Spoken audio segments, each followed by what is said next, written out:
Well, howdy everyone. Meteorologist Kayleigh Thomas here with another edition of Kayleigh's Weather Workshop. I know it's been a few weeks, but we are back and we are ready to do a really fun experiment today. So if you didn't catch our preview on KRBC midday as well as KTAB noontap, today we are making a thunderstorm in a box. So for this experiment, you're going to need a few things, one of which, if you haven't made it already, go ahead and make it, and you can come back and watch this video here in a little bit. You're going to need some blue ice cubes. So we have an ice tray here. We filled it up with water, each individual little section, and then for each ice cube, we put 1 to 2 drops of blue food coloring in, stirred it up a little bit, made sure it was evenly distributed throughout the ice cube, and then we put it in the freezer, let them freeze all the way through. These we did yesterday, and now they are ready for our experiment. So you'll want some blue ice cubes. You'll need a clear plastic container. About the size of a shoebox is what we're looking for, but if it's not about this size, just as long as it's clear on at least 2 sides so you can see what's going on. You need 6 cups of water that we have measured in these little cups over here, and obviously blue food coloring for your ice cubes, but you're also going to need some red food coloring as well. And that's all you need. Also grab maybe a few towels, because if you did dye those ice cubes blue the way we did, your fingers may get a little stained. So what we're going to do first, lid off of your container. We're going to pour each of our water cups in here. So again, this is 6 cups of water. We just already measured it out.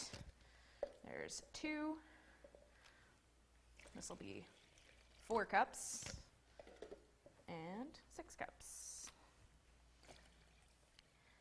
Now we're going to let the water sit just for a second. We don't want any of the water moving around while we're doing this experiment. We want a steady state of our water. Now what this is going to represent is a stable atmosphere. So in order for our thunderstorm to happen, a thunderstorm, much like your favorite cookie recipe, has ingredients that it needs. And 3 of those, the main ones, are going to be moisture, unstable air, and lift. So right now we have none of that. We have a stable, sunny day outside in our clear box. Now, if we want some lift, we're going to pull in some ice cubes. I'm going to have my lovely assistant Carly come help me out, because for this experiment, you're going to have to do this at the same time. So Carly, if we want to go ahead and pop the ice cubes out. And you only need about 3 to 4 ice cubes. We have, what, 10 here? So we're only going to use about half of them. And this is going to be our lift. This is our cold front, because ice is cold. And then this red is going to demonstrate our warm and unstable air mass. Now, Carly, are you ready?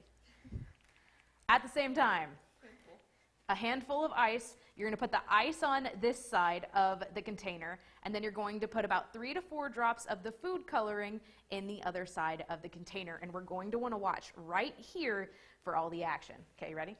1, 2, 3. Now watch really, really closely. I'm going to try and keep the ice on one side. Now you can see this is going to be our cold front. That's advancing, and as it is moving, that cold air is more dense. It's sinking.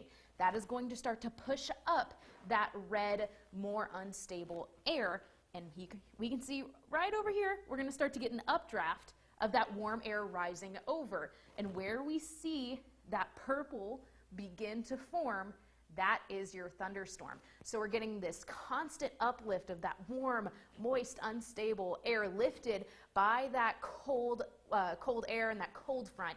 And then as that updraft lifts up, you're going to continue to see those clouds form and condense. And then once those raindrops get too heavy for that cloud, that's when we start to see that purple mix right here and right over here. So we have about 2 thunderstorms going on from that one cold front.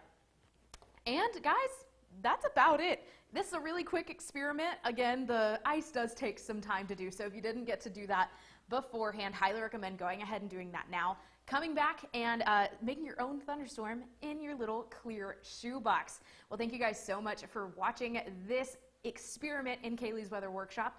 We'll be back soon with another experiment. If you have any ideas, send them my way. I would love to know what you want to learn about weather. See you next time, guys. Bye.